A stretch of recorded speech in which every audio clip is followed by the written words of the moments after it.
Bonsoir, excellent début de semaine à tous. L'actualité ce lundi est d'abord ce compte rendu des ministres des Travaux publics du Conseil de l'Entente. Un compte rendu fait au Premier ministre ce matin. Il vous souvient, ils étaient en réunion la semaine dernière à Lomé. En toile de fond, la réforme du CERFER, le Centre régional de formation pour l'entretien routier. Ils sont donc allés, les ministres, faire le point avec le chef du gouvernement. Les précisions du secrétaire exécutif du Conseil de l'Entente, chef de délégation, il est au micro de Christine Pétchéki-Aloudé.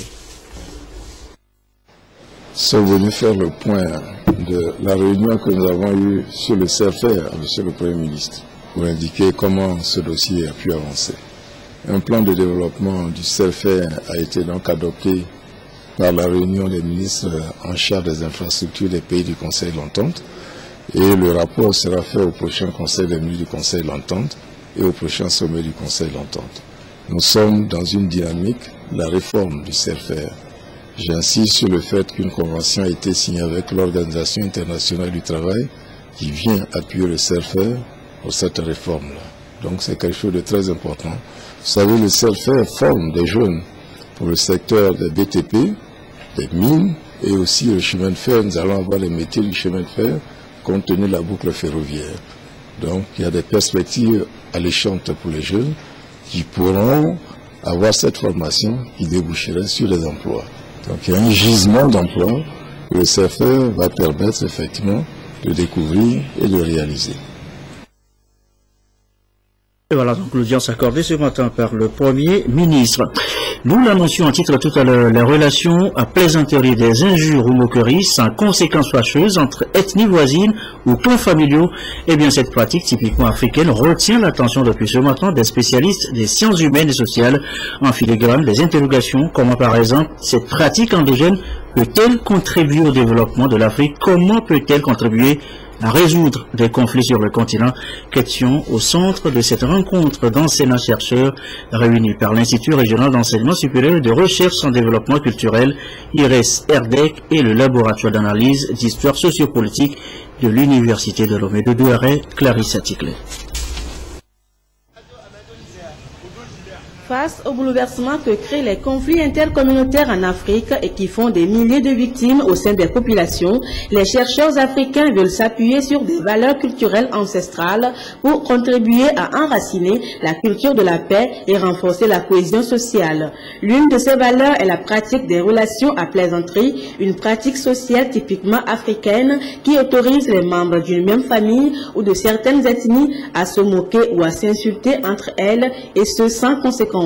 Ce colloque international va débattre de la contribution de cette pratique endogène au développement de l'Afrique. Le colloque aura pour objet de voir dans quelle mesure les Africains peuvent-ils s'appuyer sur leurs pratiques sociales, notamment les relations à plaisanterie, pour essayer de régler leurs problèmes et de résoudre les différents conflits qu'il y a. L'Institut régional d'enseignement supérieur et de recherche en développement culturel et le laboratoire d'analyse d'histoire sociopolitique sont les initiateurs de ce colloque. Pour le Togo qui s'apprête à organiser les élections présidentielles, il importe de saisir cette opportunité pour davantage édifier les populations sur le renforcement du lien social et la culture du vivre ensemble. Lorsqu'il y a cette pratique, elle permet de prévenir des crises, de désamorcer des tensions, de décrisper des tensions, et cela permet de renforcer le lien social. Cela permet de se dire parfois certaines vérités, mais sur un ton humoristique. Si nous nous inspirons, nous nous approprions vraiment ces valeurs africaines que véhiculent les relations à plaisanterie, ça permettra par exemple que pendant les campagnes électorales et au moment du scrutin, que les gens puissent aller avec un esprit plus apaisé, aller en voyant l'autre comme un frère et non comme un ennemi. Les relations à plaisanterie, outils culturels africains, seront étudiés pour en déterminer les forces et les faiblesses en vue de bâtir de nouveaux modèles plus en phase avec les défis de l'heure. Autre sujet évoqué ce soir dans l'actualité, le droit bancaire. En quoi consiste-t-il? Eh bien, c'est tout un programme, mais retenez tout simplement que c'est en rapport avec le climat des affaires. Magistrats, avocats, huissiers et greffiers, ces professionnels de droit sont d'ailleurs à l'école de ce droit bancaire, et ce depuis ce matin. Les précisions, Hélène Soussouko. appuie à l'amélioration du climat des affaires au Togo. Les acteurs de la justice commerciale s'imprègnent des notions du droit bancaire afin de mieux régler les contentieux commerciaux. C'est pour assurer la sécurité judiciaire dans le monde des affaires, où le temps est très précieux, que le Fonds pour la facilitation du climat des affaires cofinance avec l'État togolais ce projet. Une bonne partie du contentieux commercial, les banques y sont impliquées. Et ce droit bancaire est un droit spécifique qui s'inspire beaucoup de la pratique. Et il est nécessaire que les acteurs de la justice commerciale s'imprègnent de ces pratiques, s'imprègnent de ces règles applicables aujourd'hui. Donc ce n'est pas seulement la célérité qui est le problème, mais il faut aussi que les décisions rendues soient justes. La banque est une entreprise d'abord, mais qui crée de l'argent via le mécanisme du prêt. Donc c'est tout cela qu'on va leur montrer aujourd'hui. Quelles sont les spécificités des banques? Qu'est-ce qu'une banque? Qu'est-ce qu'on fait dans une banque? Quels sont les mécanismes de mise en place des prêts bancaires? Quels sont les mécanismes du crédit documentaire? Comment arrête-t-on un compte bancaire? Comment prononce-t-on la déchéance des termes? Toutes ces questions seront discutées. 6 jours pour une remise à niveau des magistrats, avocats, greffiers et huissiers pour une efficacité des jugements rendus.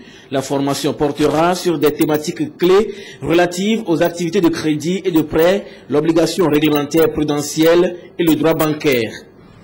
La justice commerciale est l'élément fondamental pour assurer la sécurité judiciaire dans le monde des affaires. Cette justice est appelée à être rendue par des acteurs bien formés, bien outillés, intègres et indépendants, œuvrant dans les juridictions équipées qui offrent toutes les garanties d'une saine application du droit des affaires.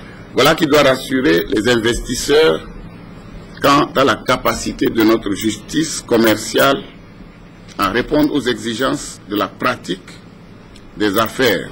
Il a été déjà mis en place une application de gestion de la chaîne commerciale couplée d'un système de sténotypie, de reportage des procès en temps réel. Juste après le lancement officiel de ces activités, 2 groupes ont été composés, les magistrats et avocats d'une part, les greffiers et huissiers de l'autre, pour le démarrage effectif de la formation qui va prendre en compte 500 personnes. Et en matière de droit encore, il y a également ce volet, le droit à la protection sociale des travailleurs. Ceux du secteur du bois et du bâtiment planchent depuis ce matin sur leur sort, sur précisément les risques professionnels auxquels ils sont exposés dans l'exercice de leur métier. C'est une rencontre sous-régionale. Sonia Médicou, Antoinette Roman-Vovon.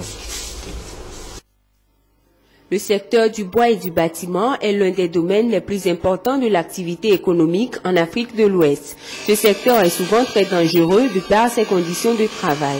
Et aussi, les ouvriers sont exposés à des risques d'accidents de travail ou de maladies professionnelles.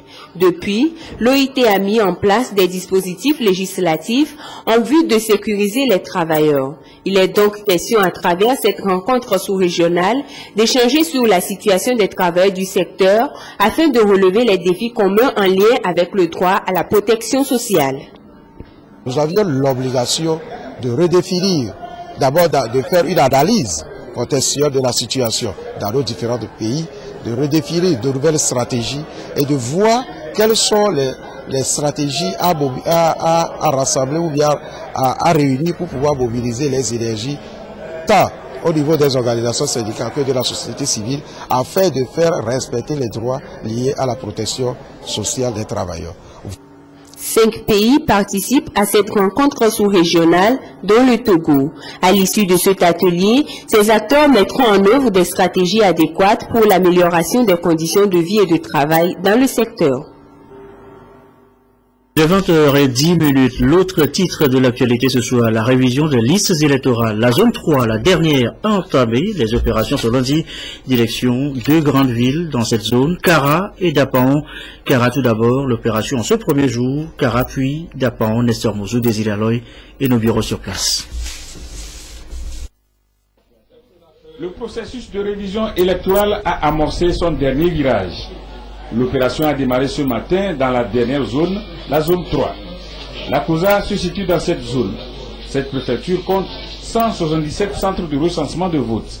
Tous ont ouvert ce matin et ceux qui se sont présentés ont déjà leur carte.